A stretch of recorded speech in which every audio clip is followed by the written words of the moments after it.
With the first choice in the 2003 draft, the Cincinnati Bengals select Carson Palmer. Snap back, looks to the end zone, throws to the end zone. Oh! It is caught! The Detroit Lions select Charles Rogers. Steps up, throws over the middle, diving effort incomplete. The New York Jets select Dwayne Robertson. Jet fans are very happy. Yeah, Jet fans usually only happy for a very small amount of time. Always good to hear the dulcet tones of former NFL Commissioner Paul Tagliabue at the podium. You're getting a look here at the top picks from the 2003 NFL Draft. Jason Smith here, joined by our draft analyst and former NFL scout Daniel Jeremiah. And DJ, 2014 draft season is upon us, but as that video and this giant whiteboard alludes to, we're going to take a look back at the 2003 draft class, and if teams could wave a magic wand and have a draft do-over, what they would do. Yeah, things might change a little bit. If we all had a chance to go back in our life and make some different choices, we would. It's the same with the NFL draft. If they had to do it all over again, we'd see more than a few changes up here. I do everything all over again in my life, but luckily we're sticking with what's going on here in 2003. So here's how the top 10 picks shook out in 2003. Carson Palmer went number 1. You see Charles Rogers. You saw him in the video. Very interesting, though. You were with Baltimore back in this draft. Terrell Suggs went number 10 overall, but they really wanted to move up to 7. Yeah, I had started interning with Baltimore right before this draft was at the Combine. They loved Byron Leftwich, and then started working with him right after that draft. Disappointed they weren't able to go up and get Leftwich, settled for Terrell Suggs. It worked out okay. Yeah, everybody's got a Super Bowl ring, so I think they're happy. All right, now these are some of the guys who were not selected in the top 10 in the 2003 draft, and some guys who turned out to have pretty decent careers. Things have worked out for Tony Romo. He's made a couple of nickels there. Antonio Gates is someone, we talk about his basketball past, but Daniel, he wasn't someone coming out of college that had a big draft grade on him. Yeah, we say redraft, you assume these guys were drafted the first time. Tony Romo not drafted, Antonio Gates not drafted. He was a basketball player in college. Kind of really kicked off this trend. Tony Gonzalez played both sports in college. Antonio Gates never even played football in college. So this was just go to a workout, watch an athlete move around.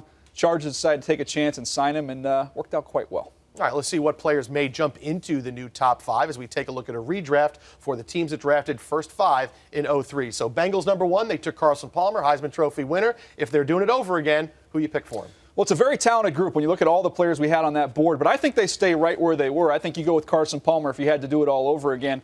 Carson Palmer came to this franchise, legitimized them again, got the quarterback position solidified. This became a playoff football team behind Carson Palmer. And coming out, he had everything you could want in terms of the size, the arm strength, the toughness, the accuracy. He checked all those boxes. His career has been a little bit up and down. You've seen some high years, you've seen some low years. But having to do it all over again, I think the Bengals make the same exact decision. To the number 2 pick now, and Lions fans, I'm very sorry you had to see Charles Rogers' name. Very difficult. If you're redoing the draft for them, though, DJ, you can still go wide receiver if you're the Lions at that point. Yeah, let's stay at the receiver position, but let's get the right guy this time. That's where you get Andre Johnson coming out of the University of Miami. Had everything. You want to talk about somebody that's explosive, he's the ideal candidate. You go up and get the football, and we've seen what he's done in his career with the Houston Texans. He's clutch. He's everything that you want at the position. Run after the catch, no problem. Go up and get the ball, no problem. Tough, physical. Ask Cortland Finnegan about that. You don't have any worries there. He'd be a slam dunk pick for the Lions. They got the right receiver. Can you imagine Calvin Johnson and Andre Johnson on the same team? That's a lot of money wrapped up in the last name Johnson, but you'd have a very happy quarterback. All right, so the Houston Texans then, they don't have Andre Johnson to choose from. Where do they go? Well, let's look at pass rusher. Let's go with Terrell Suggs, who ended up going to Baltimore. Look at him in Houston. Somebody that can get after the quarterback. I mean, you're in a division having to go up against the Peyton Manning. Why not have Terrell Suggs, who's been an NFL Defensive Player of the Year, a dominant pass rusher, but in my opinion, doesn't get enough credit for what he does against the run. He can set the edge, has those strong, violent hands. He's a complete all-around football player. I think he could play in any defensive scheme. He'd look great for the Houston Texans. All right, now we get a couple of do-overs. The New York Jets went with Dwayne Robertson out of Kentucky. GM Terry Bradway said at the time they were looking for the next Warren Sapp, wanted to make a big splash. It didn't work out for him, though he did have a decent career, but if they're redrafting, where you go?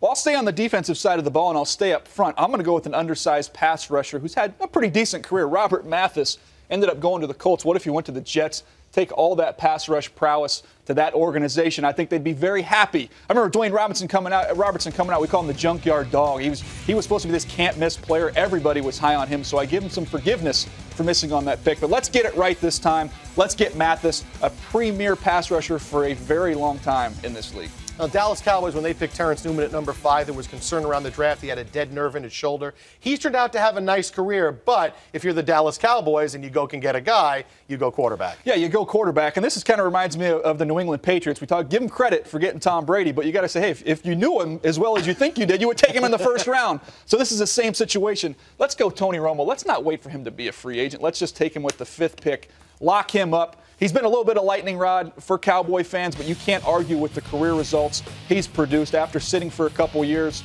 He's proven to me to be one of the top quarterbacks in the National Football League. The Cowboys got it right in the free agency, but let's go ahead and do the ultimate right thing and just pick him with the 5th pick. So there's your top 5 picks in an NFL redraft in the draft for 2003. Palmer, Andre Johnson, Suggs, Mathis, and Tony Romo. Just real quick looking down at 6 through 10, any of these players stay in your top 10? Well, you look at Kevin Williams here, who has had a fantastic career. It's tough to find interior guys that can rush the passer. He's done it very well throughout his career. All right, there you have it. Daniel Jeremiah's draft do-over for the top 5 picks of 2003, but he didn't stop there. Check out NFL.com/draft-do-over. See DJ's revamped entire first round of the 2003 draft, picks 1 through 32. That's NFL.com/draft-do-over.